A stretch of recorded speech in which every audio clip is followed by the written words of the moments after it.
केसी त्यागी जी, अब क्योंकि इंडिया के संयोजक के नाम पर सहमति नहीं है, लेकिन मैं एक बात आपसे पार्टी लाइन से इतर पूछना चाहती हूं आज की चर्चा में।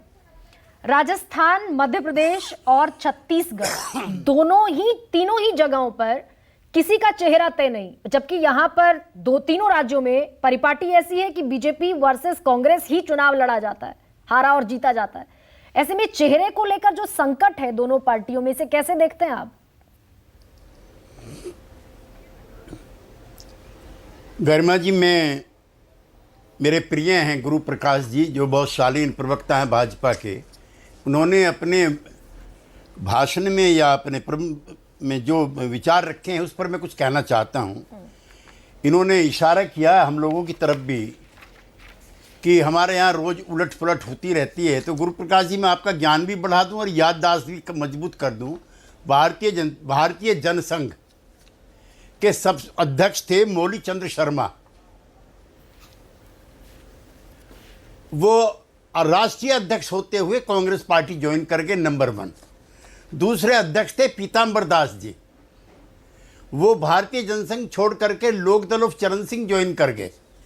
तीसरे अध्यक्ष थे बलराज मधोक, बहुत बड़े लोकप्रिय। वो जनसंघ छोड़ करके चरण सिंह जी का लोकदल ज्वाइन कर गए। बहुत प्रोमिनेंट लीडर हुआ करते थे ML सोंदी, कभी नई दिल्ली से MP हुआ करते थे, वो लोकदल ज्वाइन कर गए।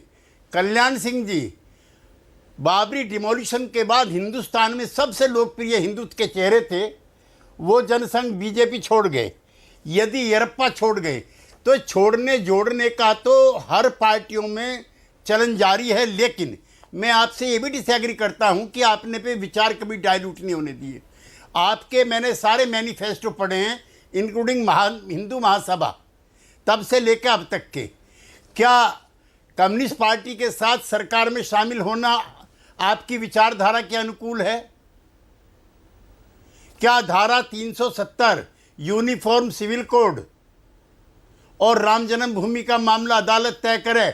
आपके मैनिफेस्टो में जनसंघ, हिंदू महासभा, VHP, बजरंग दल के मैनिफेस्टो में था।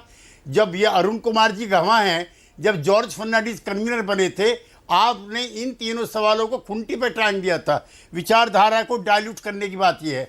आप लोगों का बहुत निशाना आजकल अपने पुराने नेता गठबंधन के नीतीश कुमार जी पर रहता है। मैं कटु नहीं होना चाहता आपकी तरह से, लेकिन मैं जवाब देना जरूर चाहता हूं कि नीतीश कुमार जी ने जॉर्ज साहब को अपमानित किया, नीतीश कुमार जी ने शरद यादव को अपमानित किया, और मोदी जी ने अपने गुरु को। ये गए थे, सुकेश रंजन जी गवाह हैं, जब कैंपेन कमेटी का चेयरमैन उनको बनाया गया तो अडवाणी जी की चिट्ठी पढ़ के सुना भी, हम मान लेंगे कि कैसे उन्होंने आप लोगों को गैंगस्टर साबित किया था। गैंग हैं आप लोग। तो ये सुचिता है, सुचिता सब दलों में चलती है, लेकिन ऐसे सवाल मत उठाइए। और ये भी आपको बता दूं, अभी गरिमा जी जिक्र कर रही थी, मुझे उन घटनाक्रमों का पता है जब अटल जी पे, अडवाणी जी पे पार्टी चलाने के लिए तब पूंजीपति नहीं बैठे होते थे। वसुंधरा राजे सिंधिया की माता थी राजमाता सिंधिया, ग्वालियर जाते थे, पैसे देती थी राजमाता, और तब दिल्ली का जनसंघ का दफ्तर चलता था। उनकी पुत्री के साथ जब आप ऐसा व्यवहार करते हो तो ये भी आपका कथनी और करनी का होता है। और मैं आपसे ये भी कहना चाहता हूं कि उन सवालों को मत उठाइए। नीतीश कुमार को क्यों आपने बनाया चेहरा? 118 MLA थे, आपकी याददाश्त है, आपके पिताश्री मेरे मित्र हैं, उनकी भी याददाश्त थे। गरिमा जी 118 थे, ये सुकेश जी गवाह इतिहास के, और दूसरे बैठे अरुण कुमार जी। हमें 4 MLAs की जरूरत थी बहुमत के लिए, हमारे पास 8 इंडिपेंडेंट थे। नीतीश ने कहा कि नहीं, मैं गठबंधन का धर्म नहीं तोड़ूंगा, मैं बीजेपी के साथ चुनाव लड़ा हूं, चाहे 1 MLA भी मुझे जरूरत पड़ेगी, मैं बीजेपी के साथ रहूंगा। इन्होंने ही तो उनको नेता बनाया, अटल जी ने नेता बनाया, उन्होंने कहा।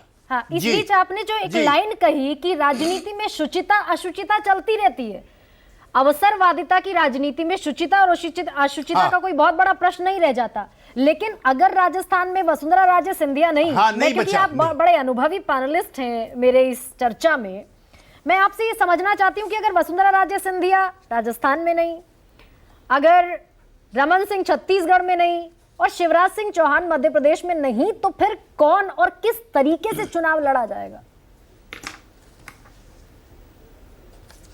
गरिमा जी, उससे पहले भी मैं एक और चीज कह दूं, मैं जेल में इनकी पार्टी के जो विचारक हैं आरएसएस वाले, उनके साथ रहा हूं। इनकी सुबह को प्रार्थना सभा होती थी, उसमें कहते थे राष्ट्र प्रथम, पार्टी द्वितीय, व्यक्ति तृतीय। तो क्या आज ऐसा है? नहीं है। लिहाजा मैं वसुंधरा जी के पहले शपथ ग्रहण समारोह में गया था। प्रमोद महाजन जी वहाँ के इंचार्ज थे, उनके कुशल प्रबंधन ने, और जेडीयू की भी बेल्ट थी वहाँ पर। समाजवादी आंदोलन के बड़े नेता थे मामा बालेश्वर दयाल, हम लोगों को भी आधा दर्जन के करीब सीट मिली थी, हम भी साझेदार थे, और उनके ही नेतृत्व में वहाँ चुनाव लड़ा गया, जीता गया।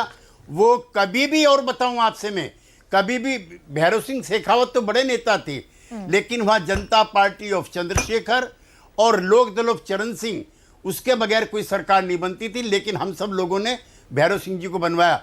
एक और ऐतिहासिक तथ्य बताना चाहता हूँ 77 का। 77 की विधानसभा में, एक सेकंड, गुरु प्रकाश जी जनसंघ के एमएलए से ज्यादा लोकदल के एमएलए थे, लेकिन इतना बड़ा कद था भैरव सिंह शेखावत का कि चौधरी चरण सिंह जी के सहयोग थे, नानाजी देशमुख की सलाह पर वो मुख्यमंत्री बनाएंगे। बिल्कुल, बहुत तो लंबा आप राजनीतिक रातों-रात नहीं इतिहास बन गए। है, बहुत गठबंधन की लंबा जो राजनीति राजनीतिक थी, इतिहास। केसी त्यागी जी, आपको याद है, बहुत लंबा राजनीतिक इतिहास आपको याद है, लेकिन मेरे